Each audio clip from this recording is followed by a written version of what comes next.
Hi guys, this is our new channel. It's called Problems and Solutions. On this channel I will try to tell my observations about the problems we're facing in the world and in our daily lives.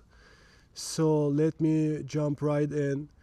So the causes of our problems, I believe, are the misconceptions and biases and illusions that we have subconsciously or consciously.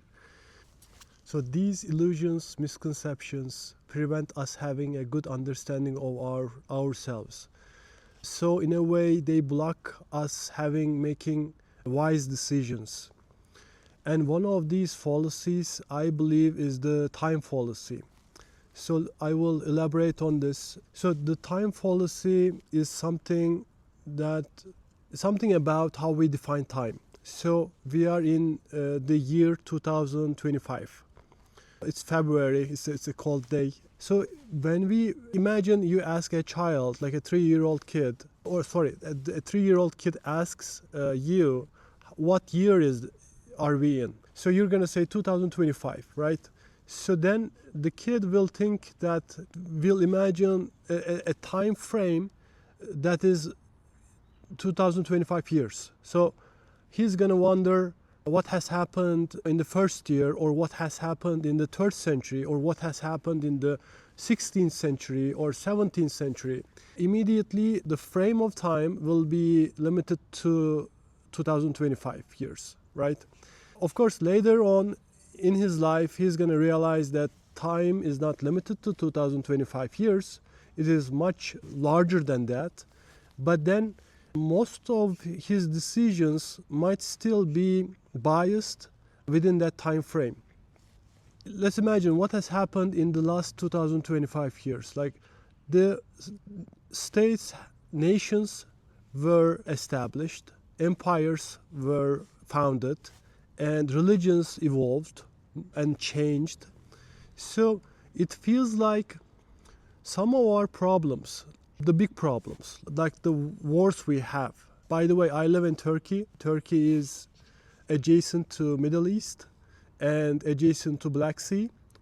And we are affected by the wars in Russia and Ukraine and Israel and Palestine. I was wondering what has been the subconscious cause of these problems. Why are we having these wars at the first place? Or what could have prevented these wars? So in my opinion, and this might sound funny, but I think the way we think of time is very much a cause of these wars. Like especially the ones in Middle East. So I don't know if you heard of Göbekli Tepe. Göbekli Tepe is a new ancient site in Turkey. It has been recently discovered. It's still, like, the works are still ongoing.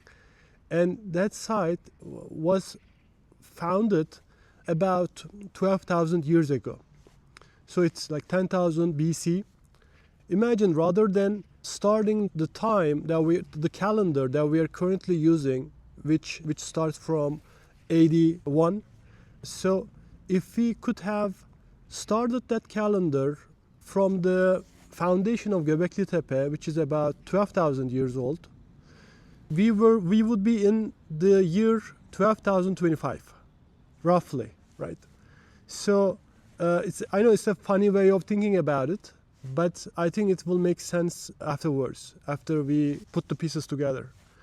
Let's go over the same kid example. Like, if a kid asks you, what year are we in? If you were to say 12,025, then immediately that kid, the time frame would be 12,025 years. And that kid would wonder what has happened in the 1st century, or what has happened in the 3rd millennia or 5th millennia or 9th millennia. He would think like the ancient civilizations like Sumerians or Babylonians or Indus Valley. So his scope would be so much wider, and his decisions would be so much wiser, and the weight or the importance of the last 2,000 years would be very minimal. So in that regard, I want like this in a way it's a competition, but it's not a very smart competition. So the competitions of the last 2,000 years, the states, empires, and religions, especially in Middle East, would be less important, and maybe we could have avoided some of these conflicts in the first place if the majority of the community could have a better understanding of the world we are in, or the evolution of our civilization. Of course, the time is not limited by 12,000 years either.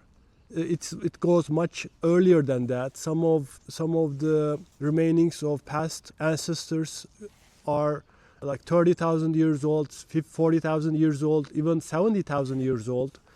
And some of the very early humans, like human ancestors, that were found in Kenya, in Africa, in different parts of Africa, but mostly in Kenya.